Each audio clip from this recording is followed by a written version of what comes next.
Just Branding. Podcast.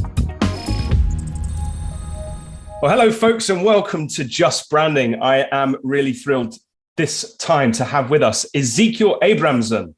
He's a brand strategist. He's spent over 20 years working as an executive at Disney, as a marketeer and a strategist, running digital across Latin America, and then later overseeing global creative from the UK. He's a wonderful chap. I've met him through various things, most recently the Level C masterclasses. I think he's a wonderful, wonderful guy, and I think you're going to get a lot out of what he has to say. He currently lives in Madrid in Spain, where he works as a consultant helping entrepreneurs and entrepreneurial companies transform the way they see their business by unlocking something that we're going to be talking about throughout this episode, their brand mindset. Ezequiel, welcome to the show.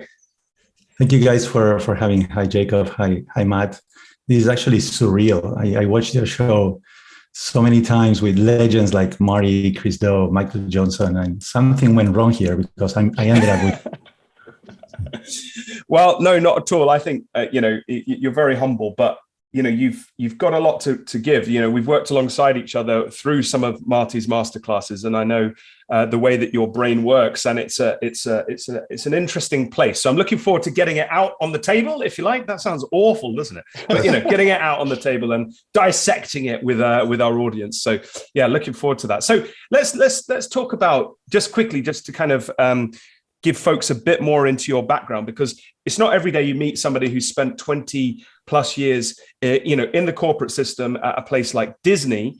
Tell us a bit about your story, Ezequiel. How did you get into Disney? What was your growth trajectory like there? And then, what's happened since? Cool.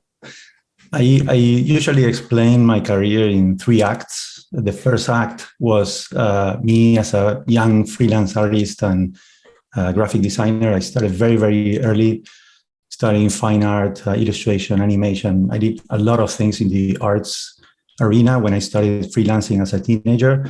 And then I studied graphic design in the University of Buenos Aires and started, working for companies on design and communication. This is in Argentina, right? Where you Argentina, yes, yeah. Buenos Aires. And then across multiple jobs that I had and in many, many industries, I ended up freelancing for Disney, drawing the characters and designing some stuff. And then they offered me a job, which kick-started the second act in my career, which was 22 years at Disney. Most of those years in Latin America as the head of digital. I helped with the digital transformation since we launched the first websites in the 90s. I joined the company as a creative, approving creative through fax, and I left leading virtual reality projects. And in the middle, we did a lot of things. We're going to need to explain what fax is for a lot of the people on our show. Well, that's your job. So how would you explain fax, Jacob? Like, that's quite an interesting thing. Like, how would you explain a fax machine to someone? Do you even know what that is yourself? Yeah, it's a good question. Putting paper into a machine and it gets transferred digitally across, I don't even know what technology it uses, but over the waves somewhere. And that paper and then the person on the other gets side printed out at the other end. It's like a photocopy, but instead of you getting the copy, someone else getting it. Yeah, I remember it was tediously slow and just like, it was like a really, really slow printer. And then it came out the other end, like missing letters, and it's like nothing came through, or doubles came through. Yeah, and it printed badly, didn't it? It was always like the print was rubbish on it. Oh man, so I'm so pleased, so thankful we're on this side of history now, because that was a painful experience. Most of the young people listening to this show, which sounds really old and patronizing, but they'll never have to worry about. So there we go. That's how it started. Ezequiel almost came out of the ark with fax machines, and when he left, he was approving stuff via the modern technology of email. Brilliant. Didn't you say VR? Oh, VR, yes. Approving in VR. What? Yeah. Long range. Long range. And in the middle, we were like as I said, as a startup within the corporation, because we kickstarted pretty much everything digital for Latin America at Disney. We launched the social media operation, the online marketing, the advertising in digital, distribution of content, mobile downloads and subscriptions, virtual worlds and video games and pretty much everything for our region, bringing the best from Disney to the digital world. And in all those years, we were, as I said, we were immersed in a kind of a startup culture, relating with a lot of startups from the .com era to the newest projects. I participated in dozens or hundreds of demo days across the years. I mentored a lot of companies as the Disney executive, helping those companies. We even launched a startup incubator within Disney for many years. And I traveled around the world collaborating with Disney offices around different markets or regions. And I learned during all those years that something went wrong. When I looked at how Disney was working, and when I saw how small companies and media companies outside were actually doing things, I recognized there was a big problem. And when I left Disney to kick off my third act as an entrepreneurial freelance brand consultant, I left in 2020, October 2020, during the worst part of the pandemic.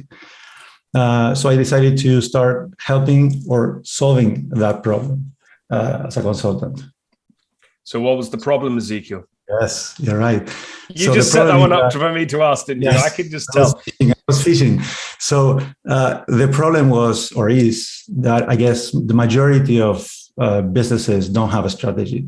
They have no idea or no plan to win long term. They go because of multiple reasons, the context, I guess many facts around the people that lead or the financial situation or the country they are in, the investors they have, the rush that they don't stop to think. So I in my work, I encourage everyone to not only have a brand strategy or a strategy to win in the marketplace, but also click and change the way they see their business by developing what we call the brand mindset.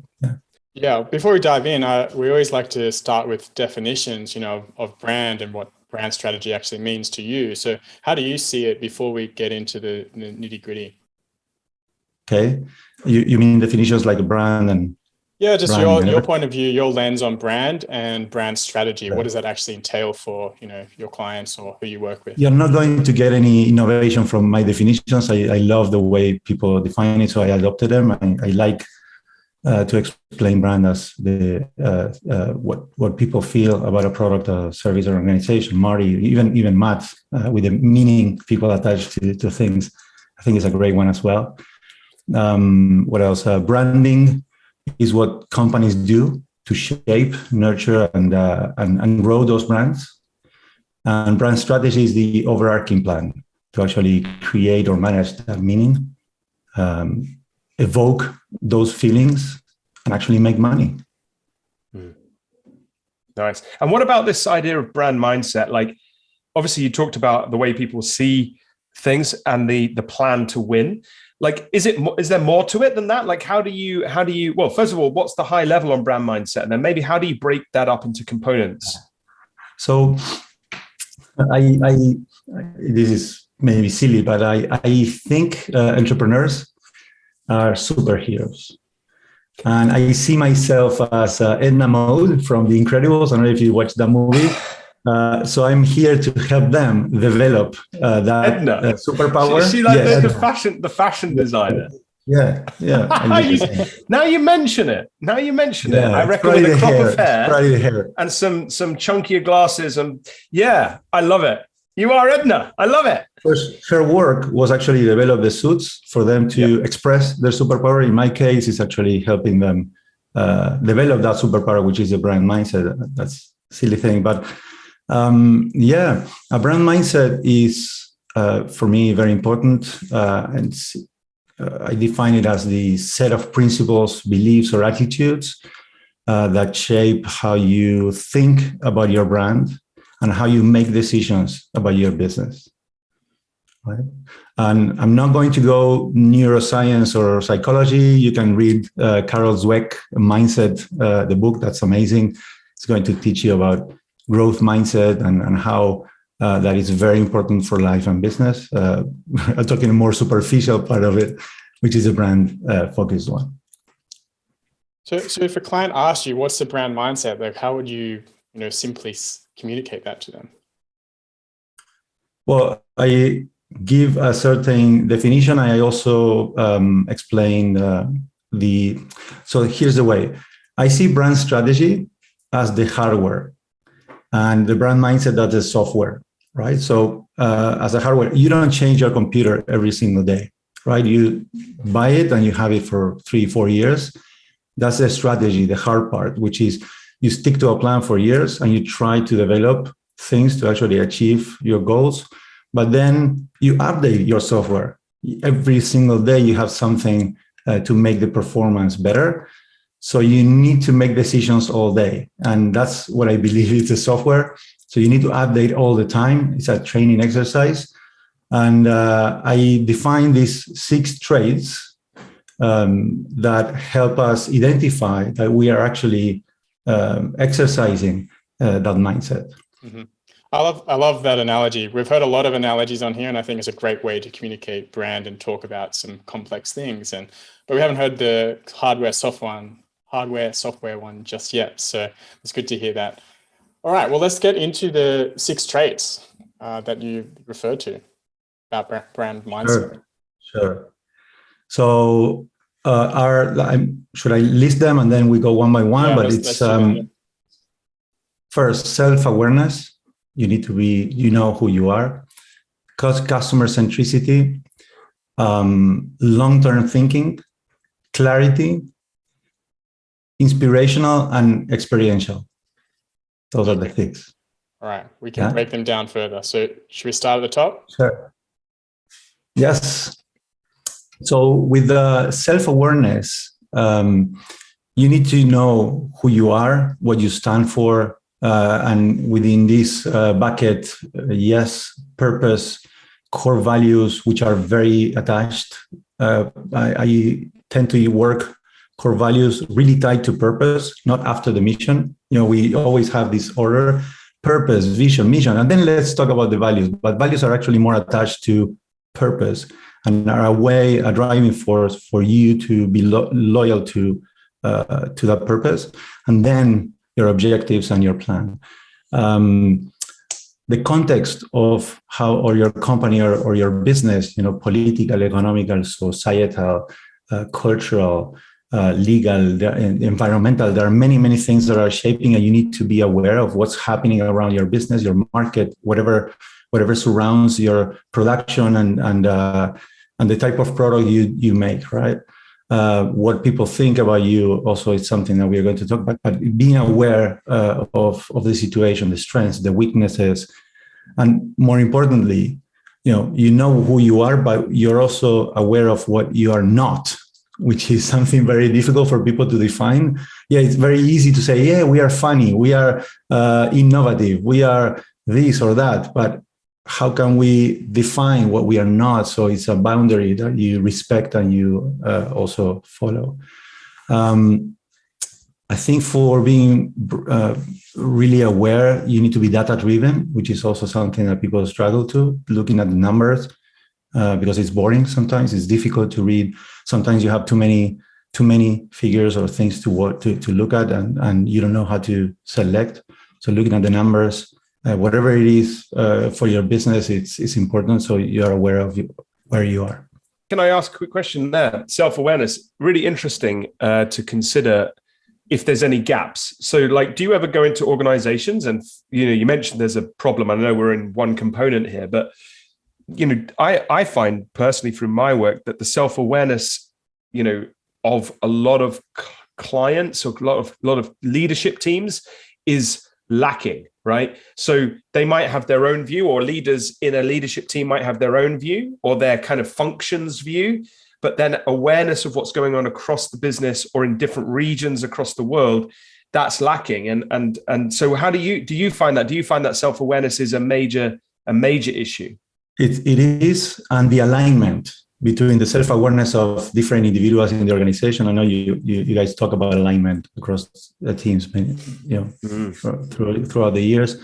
In order to define the strategy, I usually ask 5 questions. The very first day I meet someone, the usual 5 questions of strategy, which, some people have 4, some people have 6. I do 5, very obvious one. Why are you here? Who do you serve? Where do you play? How do you win? And how do you grow? Right? Those 5. You get the picture, and people probably know where these questions go. And most of the business leaders can't really clearly and confidently answer those questions. They interpret the answer. They don't have a right answer. They try to think about the question. And the fact that they're thinking at that moment, for me, it's a check that they're not self-aware. They're not completely confident. Convinced. Yeah, they're not confident. They're not completely clear about what that is. And particularly when there are several people in the room, they start discussing, no, we are not that, or, good way of putting that, right? So yeah, that's how I actually check. It's like when long time ago, Jacob, you're pretty young, but you open the trunk of the car and you check the oil, how much. We've had fax machines, we've had oil checking. What is going on? Vintage, it's true. A vintage episode. Yeah, this is the vintage episode. But yeah, so you pull out. It's called a dipstick, isn't it? You pull it open and you can see roughly where the oil level is. Yeah, in the car. Now you have sensors and computers telling you, hey, put some oil, right?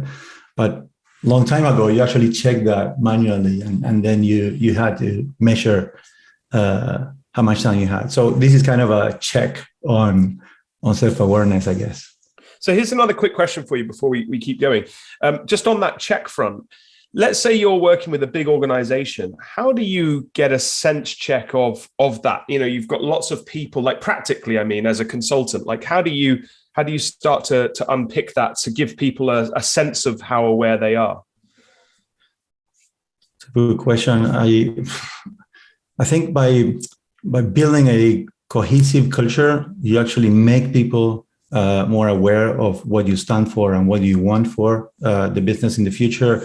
I always advise to start with a job posting to establish the culture and the brand and the strategy you have. The interviews and how you conduct the questions to your candidates and hiring process and the onboarding. Way before they start working and building your brand, you're actually building the brand already with people and making them aware of your values, your culture, and maybe not spending that time into the past, but also your future, right? And also processes and systems, people systems and business systems for you to cross-pollinate information across the silos of the organization, which are terrible in big companies.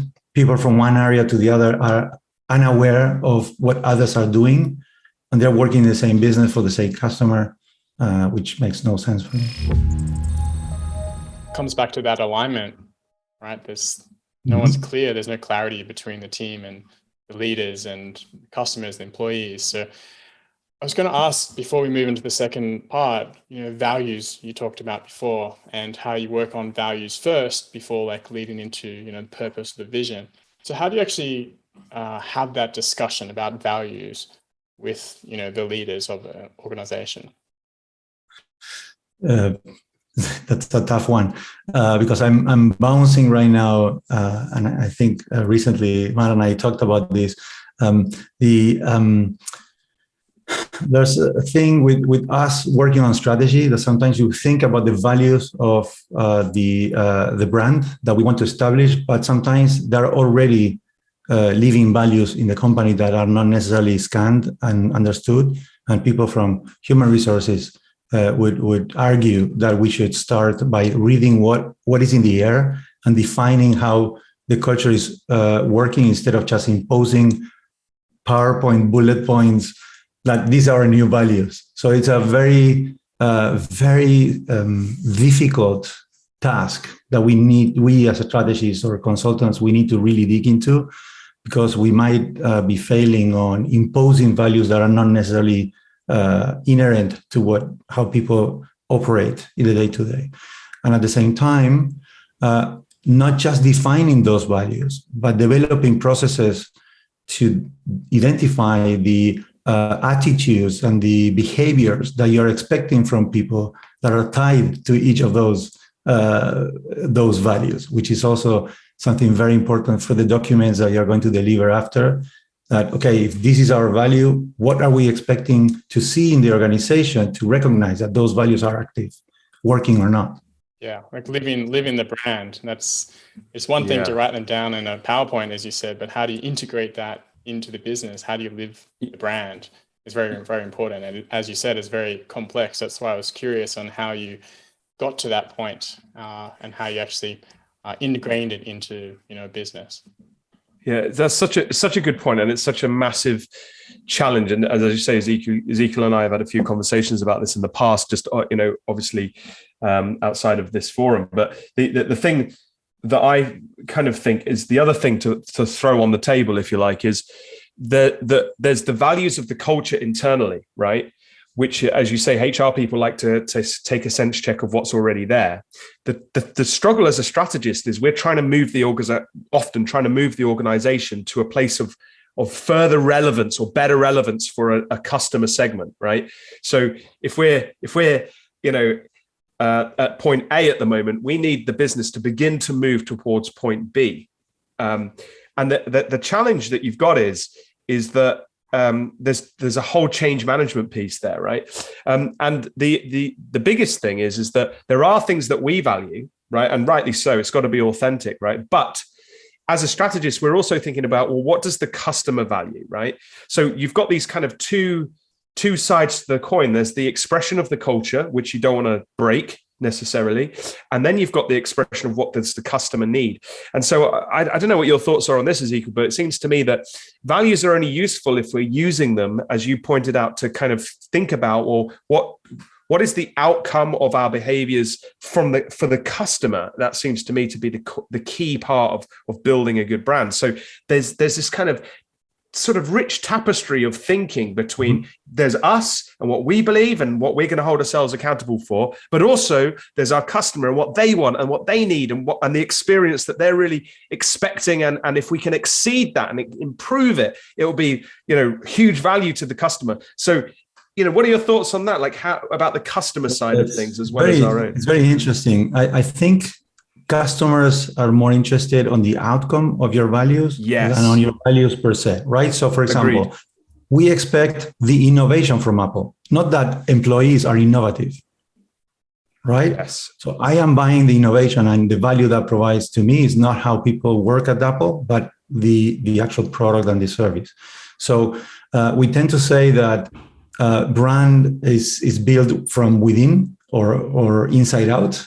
It starts within the culture, and then right? But then we create values for customers, and then we try to impose them for the company. So that I'm struggling right now. So when I left Disney, I started, someone wants to climb the Everest. What do? You train for years, right? So when I left Disney, I realized that I knew so much about big corporations and big brands and global approach. The bar is very high for me.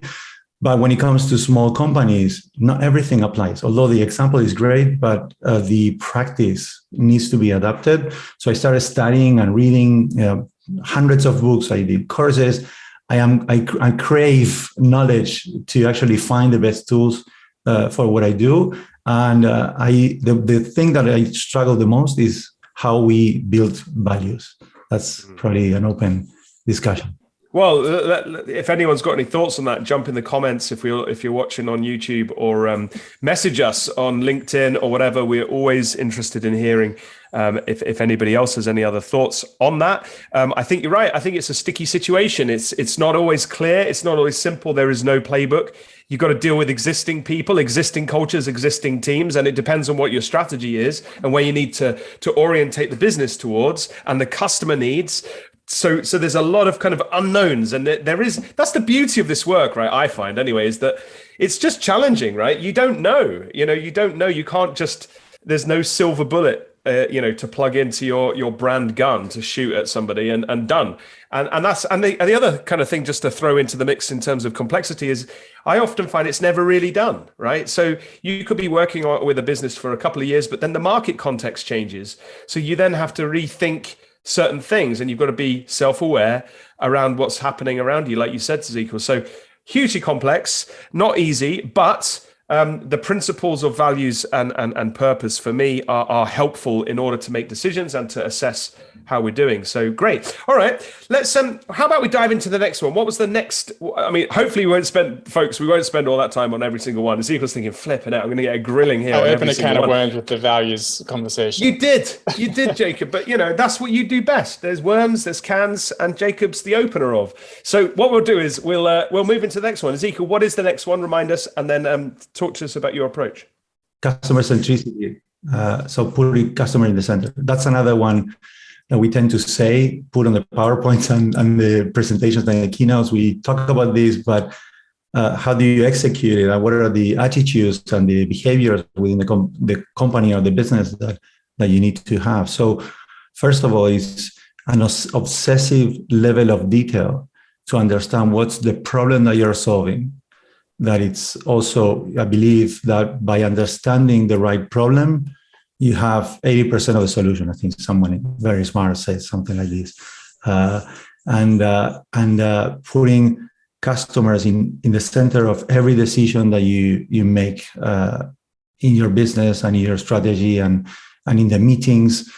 It would be like a customer avatar sitting in every single meeting and in the table, or someone in your organization, probably the chief brand, is going to represent your customer in the boardroom by bringing up whatever customer representation is when it comes to, projecting revenue and new markets and different approaches, campaigns, and really acknowledging that everything you do is for them and not for your own inspiration, right? So you show this principle by doing some research. You're always trying to learn about what consumer behaviors are, and there's a lot of science, neuroscience, psychology, behavioral science. There are a lot of sciences working in our favor, giving us new data, new information, new reports that allow us to learn about them. There's also old-fashioned but very useful practices like interviewing your customers, reading their reviews, responding to their messages and having a real conversation with them, not just assuming what they think because your PowerPoint says that they want this. Ask them, right? So being really open with your customers and putting your customers in the center is the second one that is very important. I think you're referring to, correct me if I'm wrong, but market research in a way, understanding the customer on a deep level, their wants, needs, fears, desires, all of that. So how do you actually get to that root cause, and how do you get to know the customer on that deep level? I know you mentioned a few things like interviews, but how do you actually really understand their problem, not just a surface level problem? Well, I'm not an expert on research, but I recommend that you trust and hire the experts that do this. But for example, I remember that at Disney, we did tons of research. Disney has a lot of resources, offices around the world. So we were used to every other year to get a lot of insights from global and local studies about what people think or feel about our characters or our core brands, about the industry, the media entertainment industry, the adoption of new technologies, and how, because Disney is a company, of course, is 99 years old. Next year is a big party, 100 years old. So it's a really mature, but also very, it's the third one, long-term thinking company. So it's really slowly understanding the behavior of your core customers. In our case, in the Disney case, was the family as a whole, kids or adults, to understand what customers like or dislike, and also, maybe scanning your competition and seeing what think about other characters or other brands as well. Conducting focus groups, online panels, questionnaires, small surveys, post-mortem acquisition questions as well. So there are a lot of tools. Again, I'm not an expert, but I'm sure you guys know a lot of legends on the marketing side. Actually, I watched an episode about a behavioral guy that you guys interviewed recently, very, very, very focused on the execution, understanding those customers as well, right? Yeah, I'm glad you mentioned the competitor, because it is a combination of, the classic C's of like understanding your company and the customer and your competitors. So if you can understand all of that, then you have a better understanding of how to position your brand or product or service, because you have tapped into that knowledge. So there are so many different ways. I was just curious on how you got to that deeper problem of the customer. But yeah, market research, it's tough. A lot of small businesses take things on a hunch. They don't do the proper research. So at least what I've found is you can learn from the competitors, the marketplace, and interview customers to help inform your decisions or create better decisions. Yeah, I love that. And I think the other thing to perhaps mention there is you're absolutely right, Ezekiel. Like, the best thing is to hire experts like businesses or consultants that are set up to do that research and are trained to do it. What I found with some of my smaller clients is that what is just helpful is to just do it, right? Just get in front of customers. And the other thing that I always sort of think, and this goes back to the point of relevance, right, is that things change over time. Like you said, like Ezekiel, I think it was every year you said that you had some insights. Like, that's what you need to do. You can't just do it and go, right, we know what the customer wants forever. Like, things change, so keep checking in, keep a cadence of that going. And not only every year or every other year, but actually the same questions over time, because you see the evolution of your information over the years. It's not just changing the questions every year. So you don't have a parameter or a context to actually compare. I met with a lot of entrepreneurs that come with a great idea to be positioned. Let's say something for the elderly people, a solution for a problem for elder individuals. And I say, okay, how many? Where does this insight come from? Oh, I talked to my grandmother and her pain, right? And so it's one person. So if you want my money as an investor, bring me 1,000 interviews with the customer, and then we can create and understand the size of a problem as well. So also for early stage companies, it's very important to go out and confirm the problem with the real people, not with your inside or guts. Yeah, and it works for B2B as well. Like, I've got one client in the building industry that is a massive building contractors here in the UK. And weirdly, they hired me to do their customer forums and to kind of interview customers. And I actually quite enjoy that kind of work. And they built a whole strategy around some insights that we found. And then they built the strategy, they're running at the strategy, but then thankfully for me, it's a nice little contract, because every year I've got some time with the same sort of group of customers, or at least from the same businesses that they operate with, to keep checking in and create an insights report that then their leadership team reviews on a yearly basis, which I think's amazing for to put the customer at the center. That's the sort of thing that I think every business could do, whether they're huge or whether they're just, as you say, early stage startup, Ezekiel, just to kind of sense check how things are going. All right, what's the next one? What's trait number 3? What's long-term thinking? Yeah, let's talk about that. Yeah, it's kind of self-explanatory, but you have a vision, right? Most of brands, when we start building the strategy, or you have a plan, you have a vision that sometimes within the context of a business, you can actually do it 5, 10, 15 years, maybe. Probably impossible for 15, but let's try 10 years. How the world looks like, and what is your plan to actually get there in the right way, correcting the course within the short term. So that's a very important byproduct of the short term, which is the short term doesn't deviate you from the long run. So your decisions in the short term are always in the context of what you want in the long term. So you don't go like the horses, like they go with this, I don't know what you call it in English. They can't look. Blinkers. Out. Blinkers. I don't know what they call those. Yeah, they're like blind. They're like they blind them from looking to the side, right? Yeah, I'm talking about horses again. It's vintage. I told you. So vintage. We left horses a while ago. We're on electric cars now. But anyway, move on. So yeah, you look at the floor. You're running, right? Looking at the floor, and you don't know where you're going. Maybe you're ending up in the wrong place because you didn't look up to see the direction. So you actually need to make decisions that are going to help you get there faster or slower or strength or stronger, right? Understanding the value you provide over the years and how that value is going to evolve. I always say that markets are dynamic, and we tend to take a picture of the competition right now and the mapping of how things look, right? The access and everything. But then in 6 months that could change.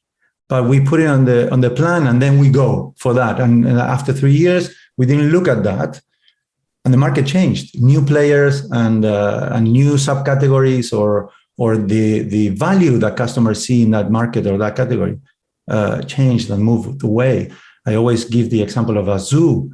In my time, a zoo was a family outdoor experience. Now it's forbidden for kids. Kids don't want to go to zoos because it's a jail for animals. It's perceived as a wrong experience right now, right? Or fur coats, right?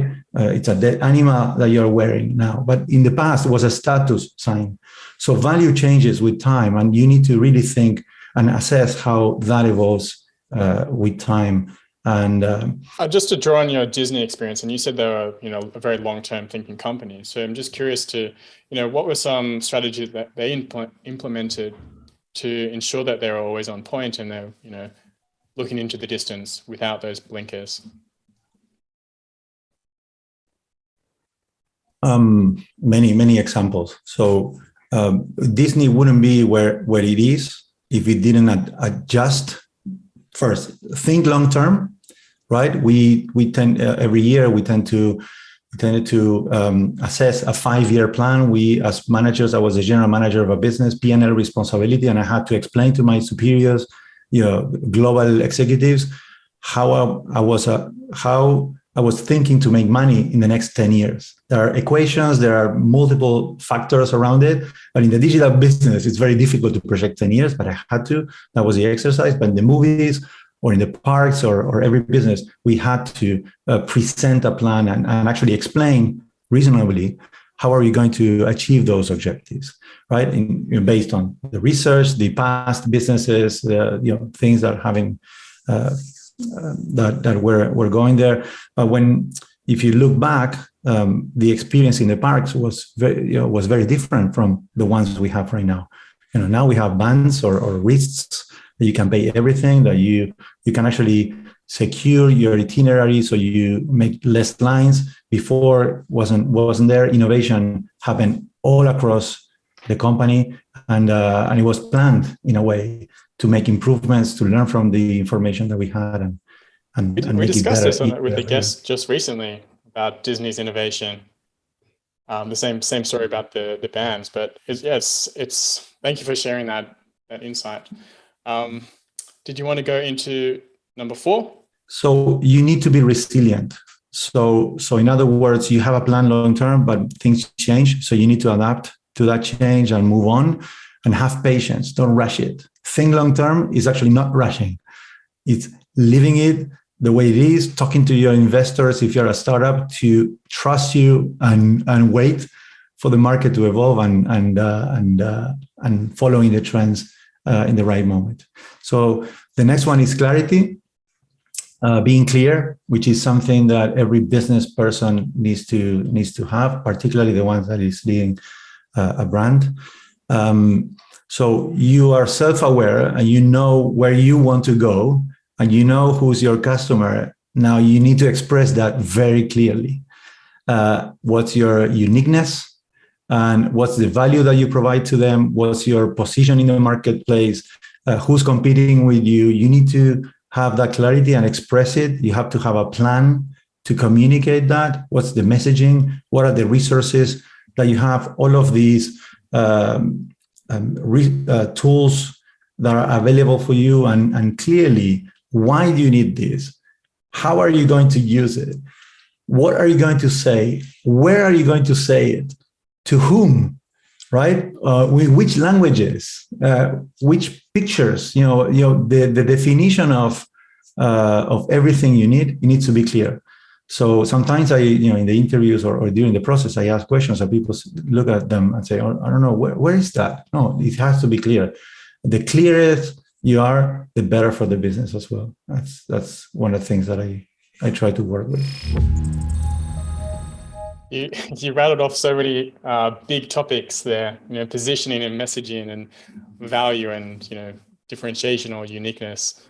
So they can all be unpacked. I'm not sure where we want to spend that time, but maybe we... Yeah, but clarity is the outcome that a lot of strategies give or promise after the strategy, right? But what is clarity? How are you clear? After you have the clear document in your hands, after the process, whether if it's from Monday to Friday, you have a strategy of 4 months, you get that, you put it on your desk. 3 weeks later, how do you read that? Do you understand what it is? How are you going to make decisions later? This mindset is going to help you, but you need to make sure that you have clear ideas and you express that. Well, clarity is so powerful, because we talked about alignment earlier. I often find that, one thing that I work in a lot of B2B environments, and one thing that I think people struggle with is they get really jargon heavy and very technical, right, about a lot of stuff. And sometimes that's needed, particularly on a product marketing basis, right? But at a brand level, we should be aiming for clarity and simplicity of concept that then all of the products or the service or whatever can then ladder into. But without that clarity, I think you're absolutely right. Without that clarity, how can you assess whether something is correct for the future, the long-term thinking of the brand or not? You can't, because you haven't defined that. You haven't got that razor sharp clarity. And maybe one leader has a form of clarity in their mind and another one has another form of clarity. And then there's confusion between the two. So you're absolutely right with all of these principles. I'm really seeing how it comes together. Mm-hmm. Yeah. Well, imagine that you're a CEO of a mid to big company and you go to a town hall and you give a speech and people don't understand what you say or where you go, right? They didn't get the message. It was too long, too vague. And then they go out of that town hall and you lost the opportunity to align everyone behind whatever your idea is. Or you're a tiny company pitching for an investor. You have 5 minutes to pitch the idea and get $1 million. If you're not clear what you need or what you want, you get out of that room without the money and without the credibility as well. So you need to be clear. What we do as strategists is really simplify. We get all this information, all the ingredients, and try to get down to something pure and simple. And that's really what we do. We give clarity to our clients and align leaders, the team, and everyone. So, all right. So next one is inspiration or inspirational, right? So it's about storytelling. If you can't inspire people within the organization and people outside your organization, you're definitely doing something wrong. So you need to build your storytelling. There are many, Man, you wrote a book about storytelling and how to create. I'm not going to give you the theory about storytelling, but after 2 decades at Disney, I kind of have it on a natural basis, and I read a lot. And you need to build a story. You need to select the characters in your story. I like to share, there's a quote about Disney. Disney used to create the movies considering 3 things. It's a great story told through adorable characters and always telling the story with an advanced in technology. So every movie that you saw from Walt Disney was, he adopted an innovation to tell the story better. Color, sound, multiplying, you can track the evolution of the innovation at Disney through every single movie. So what is your innovation? And what's the story? Who are your characters? The hero, the guy, the villain in your story, which as strategists, we tend to use these archetypes or the hero journey or whatever tools you use, but get your story straight so you can engage You can inspire people inside in your organization to build the culture and empowering and innovating whatever you do. And also inspiring people outside to work with you, because if your story is inspirational, people are going to want to work with you and want in, right? Also, I guess it's very common now that if you're responsible, if you talk about sustainability, if you have a purpose that is related to saving the planet, saving humans, go to space, that is inspirational per se. There are topics or causes that inject a storytelling into your brand, which I don't see why not to jump into one if it makes sense to your customers or to your product. But that is a speeder, how do you say, a fast track to your storytelling, adopting someone else's, something bigger and you being part of it. Oh, there's so much value in that. And from a leadership perspective, sometimes you meet leaders and you just think, you've just got tired. You're just beaten down with PowerPoint presentations and reports to the board, and you've lost your love, and you come in and you start working them through, and they go back and they find their inspiration. And once you get that spark, it's so powerful, because as you say, they've got to excite the people underneath them, And I always say to clients, right, this has got to be something that is authentic and exciting to you as leaders. But also when we're recruiting, a receptionist on the front desk who's going to greet people when they enter your building or enter your store, they've got to be also, there's got to be something in it for them as well. So like, what is that? What is that story? And you're absolutely right, Ezequiel. Story, narrative, it excites, it inspires. And I love that. I think that's so crucial. So, great component there. What's the last one, Ezequiel? The best, I guess, is the best topic. It's the experience, or being experiential. So, of course, you need to build an experience for customers to get the idea, to feel the product, to experience, to feel things. But you need to be experiential in your mindset. You need to always thinking how that experience is going to be lived and breathed by your customers. When you think about the best way to create a brand experience, I believe that probably the most common example is the brand identity. And when we say brand identity, 90% of the people will think about visual identity, and that's fine, because 70% of our, I guess, stimulating things in the body go through the eye. That's why brand identity is perceived as visual. But you need to think about your brand for the 6 senses. How is the sound of your brand? How your brand smells? What is there a touch experience, unboxing, or the type of product you build? Is there a taste? If you have an office and you have a commissary or a bar or a coffee corner, can you build a taste for the culture? Maybe thinking about it. If you close your eyes, and I put something over years, and I put you inside of a McDonald's store, you're probably going to guess where you are. Or entering a Starbucks, it smells unique, it smells different. You may like it or not, but it's developed. It's part of the experience. When you walk through the parks, you listen to music. You have something that you recognize with the eyes shut, and that's part of the 6 senses. 5 senses experience. Sixth Sense is a movie, so where you see dead people and stuff like that, which is not what we're advocating here on Just Branding. But no, experiential, really good point. How do you experience the brand? And I guess that's the outcome. Like we talked about outcomes earlier, but you've got to be thinking about the output of the strategy. But somebody said, I don't know, somebody very clever said that your strategy is only ever as good as your execution, right? So if we're talking about putting customers at the center, like you were saying, and we're going to create value for them, what does that actually look like? And then how do you make that happen? And I think that's a really good point. I check this by asking, what are the emotions that your brand wants to evoke? It's a very plain question, very simple. Nobody knows. Love it. Brilliant. What a great question. There we are, full of nuggets of wisdom there. So, wow, the 6 the 6 components of a brand mindset. Ezequiel, thank you so much for that. Now, time is slowly slipping away. We had tons of other questions to kind of ask you, but I think perhaps we'll just sort of just have a quick final kind of check in on this one. Like, how do you so say you set all of these, you've got them defined, you've got the clarity.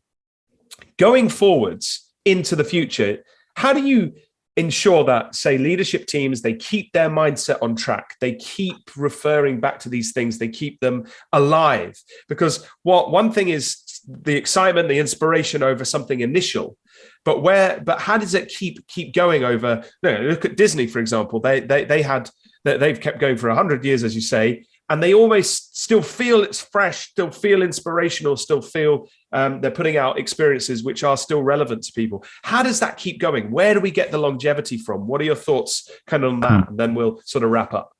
Well, I think it's like the earlier metaphor, right? You need to continuously update your software. And that would be probably maintaining a constant conversation, checking in. If you're a leader in an organization, ask your people how the brand is going. How are they thinking? What are we learning this week? Should we change something in the strategy on a constant, or not every single day, because you're going to end up in a loop, but maybe every other month to think how things are going. Are we on track? Are we practicing all of these things? Talk to, if you're a CEO, talk to your intern, for example, interview. I used to interview everyone in my organization. I had hundreds of people, and every once in a while, I would talk to the lower levels of the organization to check if the communication from the top down would get there. And I would ask certain, I would say, magical questions to check if the cascade went down correctly. But you need to be there. And also understanding that you are going to be always on a beta state because things change, things evolve, and you need to be always updating. What else? But yeah, it's never complete. I believe that a brand is a living thing. It's an organism that you need to feed. And it's not I used to say uniqueness is not a state, it's a journey. So you need to join that journey and evolve with your customers and always checking in how things are going. Nice. All right. Nice. So Ezequiel, where can people find you? Oh, I'm everywhere online, every single. He's everywhere. He's everywhere. Yes. The brand mindset exists everywhere. No, you can go to hellolalo.com, which is my consultancy's website, or LinkedIn. I'm very active on LinkedIn. Did you say hello yellow? Hello. Lalo. Hello, Lalo. Yes. I pronounce it like hello, like, which is quite a cool thing. I don't know if that would be great. Yeah, hello. So do you want to spell that for folks, Ezequiel, so they can check you out? Hello, Lalo. LALO. Brilliant.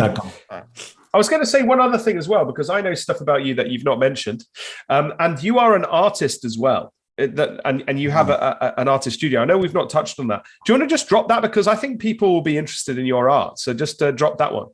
Sure. It's, I use a name, a different name as an artist is Ezek, which is EZEK. And you can look for me on Instagram or Ezek.studio as a website. For all you creative folks out there, just check that out. It will just, give you some inspiration. It's very creative. I know that's not the subject of what we've been talking about today, but you like to, and I am a big fan of Ezequiel's art. So it's great to get that out there. Well, look, so we've covered a lot of ground. The brand mindset. Wow, what a amazing kind of episodes this has been. Thank you so much, Ezequiel, for coming on and sharing that. We look forward to kind of keeping in touch and seeing how things grow over the coming years. Or I guess the kind of final question is what are you looking for next? Like, what is your kind of? Are you looking for clients? Are you looking for consultancy work? What's your sort of what's your sort of focus at the moment? Yes, I just started my third act, as we discussed. I have friends. We talk about that we are going to live 100 years. I'm 47. So I'm kind of young if I'm going to live 100 years. So I have plenty of oil in the tank, to use an expression. I could start, being a doctor or an architect or a mechanic. I don't know. But in terms of brand, one advice that I want to give is study, learn every single day. I devote hours and hours every single week to learn new things. And I'm very curious, and I'm particularly on the science of brand, how what I call the EQ of branding is going to evolve, the emotional intelligence of companies and brands, how the artificial intelligence, behavioral economics, and technology is going to change this. So I'm going to dig into technology as a tool for brand people to leverage, not just the thinking. Nice. And when you've got to the bottom of that, reach out to me and Jacob. Let's have you on to talk about the EQ of brand when that's done. Look forward to that. Ezequiel, thank you so much. Take care of yourself, and thank you. We appreciate your time. Thank you guys for having me.